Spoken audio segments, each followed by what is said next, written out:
النسب الشريف عند العلويين مزور، باش نعطيو واحد الدرس لهذا. ما بغيتش نقول الكلام ديال قلة الحياة، ولكن نبقى كدكتور في الجامعة، كإنسان مثقف تيقول على انه ما كاينش علويين بدون علي. هذه المره حماق بزاف، ربما ما لقاش البنان ولا معدوم عندهم في الجزائر. حنا راه غير واحد القضيه نقولها لكم، حنا غير العلويين الا دعاو عليكم بالبركه ديالهم مشيتوا خلق، مشيتوا خلق. البركه سيدي ربي والبركه ديال العلويين، البركه ديال العلويين مازال خدامه علينا لحد الان. عمي محمد شافي الإذاعة السن تاعك شحال؟ انا دابا راني 27 عام وانا كاستاذ جامعي. راك في عمر ابيش وكان بارك الله فيك. وشنو هذه علاه هكا؟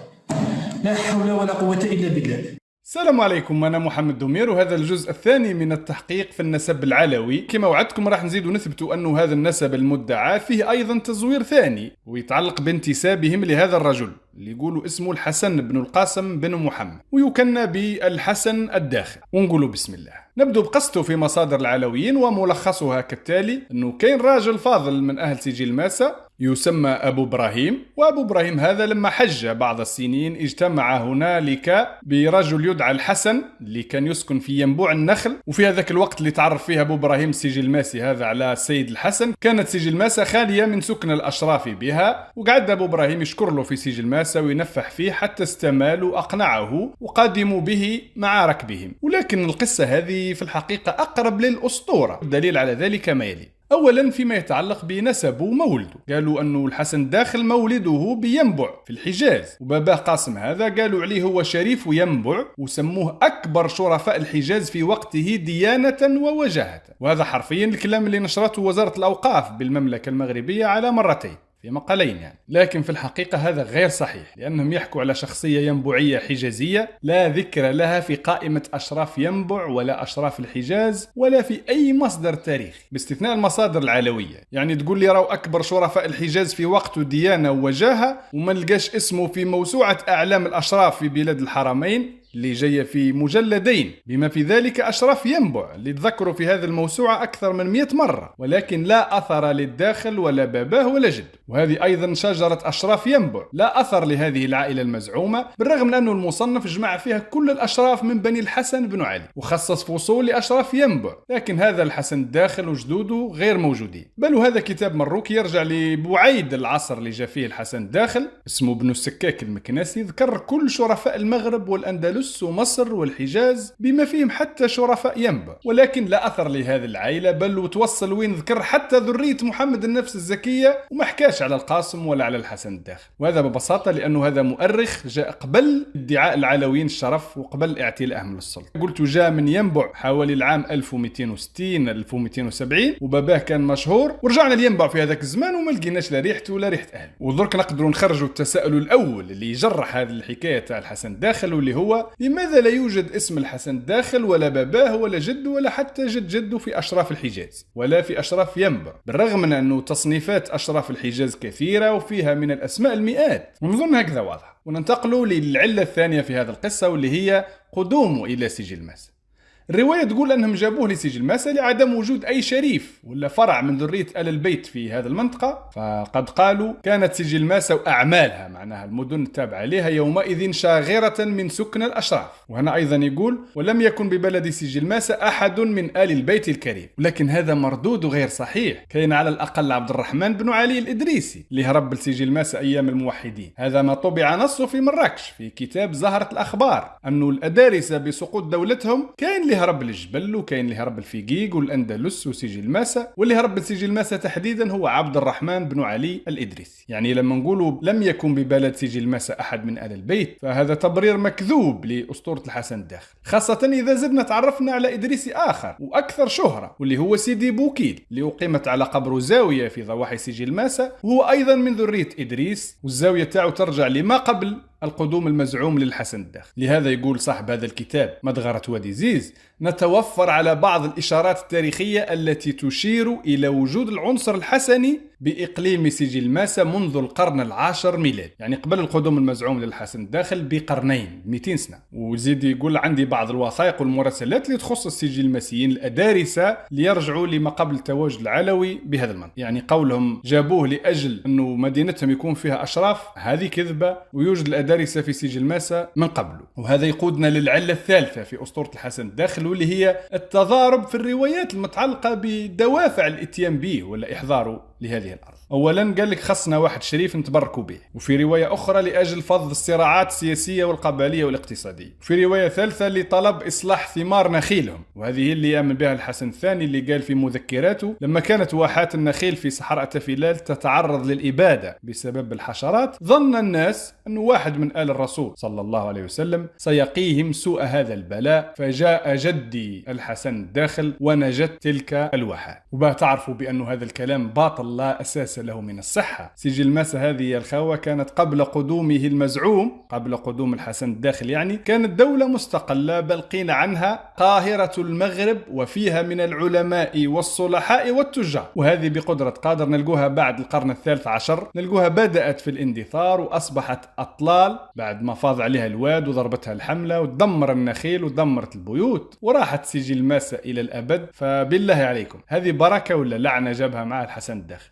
وقبل ما نفوتوا هذا الفصل ولا هذه النقطة، هذا اللي ينقل لنا قصة الحسن الداخل والبركة تاعو. الإفراني يقول إن قدوم الحسن الداخل إنما هو تصديق للحديث المروي عن رسول الله صلى الله عليه وسلم أنه فاطمة أعطت جارية لها صدقة وقالت لها امضي إلى السوق وقولي من يقبل صدقة بنت رسول الله صلى الله عليه وسلم، فمن قبلها منك فأتيني به. فقال رجل مغربي كان موجود في المدينة أنا موضع صدقة بنت رسول الله. فجاءت به إلى باب فاطمة فسألته فاطمة من أنت؟ قال مغربي. قالت له من أي المغرب؟ قال لها من البربر. فبكت فاطمة وقالت قال لي والدي رسول الله صلى الله عليه وسلم لكل نبي حواري، وحواري ذرية البربر، سيقتل الحسن والحسين ويفر أولادهما إلى المغرب فلا يأويهما إلا البربر، فيا سوم من فعل بهم وطوبى لمن أكرمهم وأعزهم.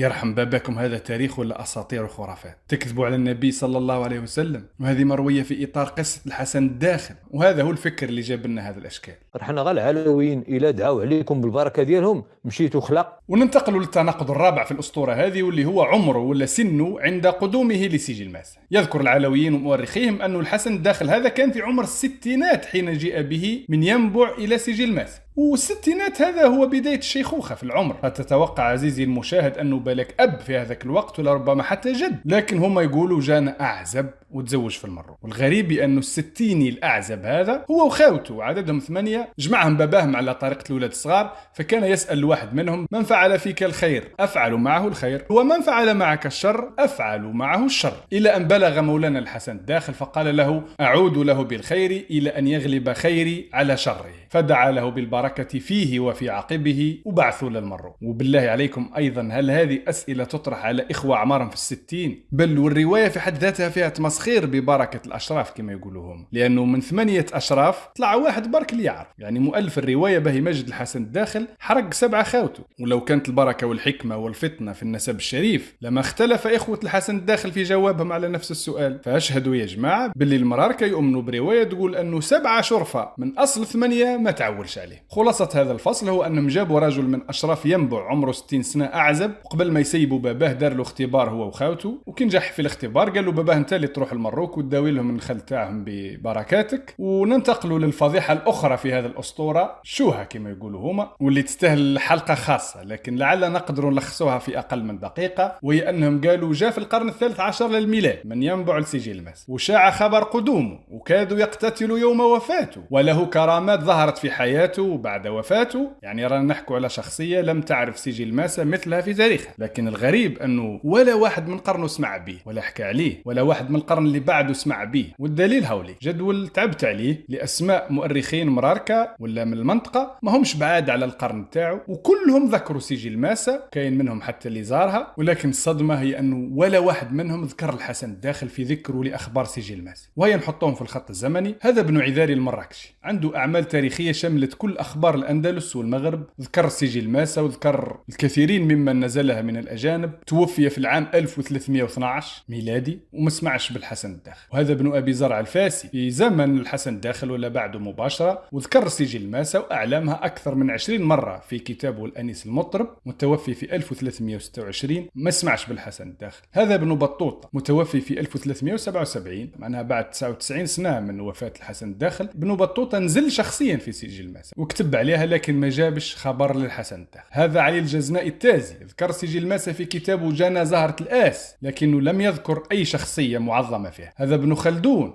ذكر سجل ماسة وأعلامها مئات المرات في أعماله، وذكر الحجاز وينبع وذكر الأشراف، لكن ما سمعش بالحسن الداخل وما حكاش عليه. هذا ابن السكاك المكناسي، هذا عنده كتاب اسمه نصح ملوك الإسلام بالتعريف بما يجب عليهم من حقوق آل البيت الكرام. كتاب هذا جمع فيه كل أخبار الأشراف في المغرب، وروح حتى الأشراف مصر وأشراف الحجاز والعراق، وذكر ينبع. لكن الطامة الكبرى على مخترعي رواية الحسن الداخل هو أنه ابن السكاك هذا قطع طريق هذه الأسطورة كليا، جاء بعد قدوم المزعوم للحسن الداخل ب 140 سنة. وهذا تقي الدين الفاسي عنده علاقة كبيرة مع أهل الحجاز، مؤرخ مروكي، ذكر سجل ماسة وما ذكرش الحسن الداخل. هذا جلال الدين السيوطي من مصر وزار سجل ماسة وعنده عدة كتب في الأشراف والأنساب، لكن ما يسمعش بالحسن الداخل. لماذا؟ لأنه متوفي في 1505. مازال العلويين ما دخلوش السياسة وما ادعوش النسب. فاسمح لي يا أخي لما تقول على الحسن الداخل تشار في سجل ماسة ودار فيها المعجزات ومن بعد ما لقاش ذكره في حتى كتاب تاريخ مروكي على مدى أكثر من 3 قرون، حتى كي شفنا أعمال من ذكر أهل سجل ماسة تحديدا ومن تتبع أشراف المنطقة تحديدا ومن زار سجل ماسة ودون تاريخها، وما لقاش اسم الحسن الداخل على الإطلاق. بل أول ظهور لهذه الرواية كانت عند مؤرخي البلاط العلوي، هذا بلا ما نخبروا الناس بأن الأسرة العلوية ما زالت إلى اليوم